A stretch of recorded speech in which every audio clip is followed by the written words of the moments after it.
নমস্কার দর্শক বন্ধুরা, আপনাদের সঙ্গে নিয়ে আমি সেটা আবারও চলে এসেছি একটি নতুন মণ্ডপে। আমরা এই মুহূর্তে দাঁড়িয়ে আছি উত্তর কলকাতার একটি প্রাণের পুজো, আরও একটি প্রাণের পুজো টালা বারোয়ারিতে আমরা দাঁড়িয়ে আছি। এবং আপনারা দেখতেই পাচ্ছেন কি সুন্দর চারিদিকটা রঙে পরিপূর্ণ, এবং এই রং কিন্তু চারিদিকে ছড়িয়ে আছে। এই মণ্ডপে একটি বিশেষ শিল্পকলা এখানে তুলে ধরা হয়েছে। আমি আপনাদেরকে বলবো না সেটি কি, কারণ আমি চাই আপনারা নিজেরা এসে এই পুজোটি দেখুন।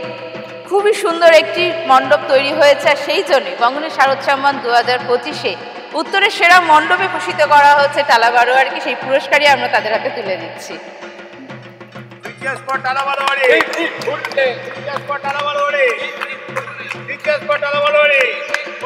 একটু জানতে থ্যাংক ইউ।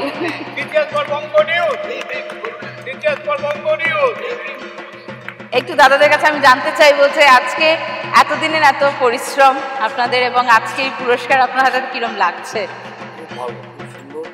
আমরা 4 মাস ধরে আমাদের আর্টিস্ট প্রশান্ত পাল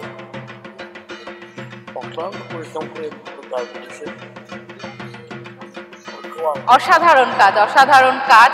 মণ্ডপের একদম কোনায় কোনায় যেন শিল্পকলা ফুটে উঠছে। আমি একটুখানি অভিষেকদার কাছে আসবো।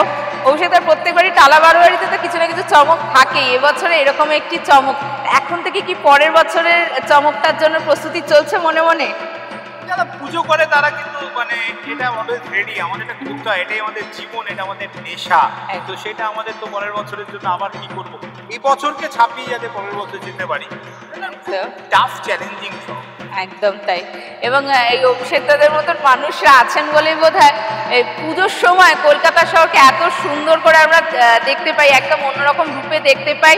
এবং শিল্প বলতে যা আমাদের মনে যেটা আসে, তার বাইরে গিয়েও শিল্পকে নতুনভাবে আমাদের সামনে কিন্তু তুলে ধরেন অভিষেকদার মতন এরকম পুজো পাগলরা। তো এইভাবেই পাগলামোটা চলতে থাকুক, আর এই পাগলামোর সঙ্গে যদি আমরাও একটু সামিল হতে পারি তো বেশ হবে। আপনারাও আমাদের সঙ্গে সামিল হন এবং চোখ রাখুন বঙ্গ নিউজে। ফিরছি কিছুক্ষণের মধ্যেই।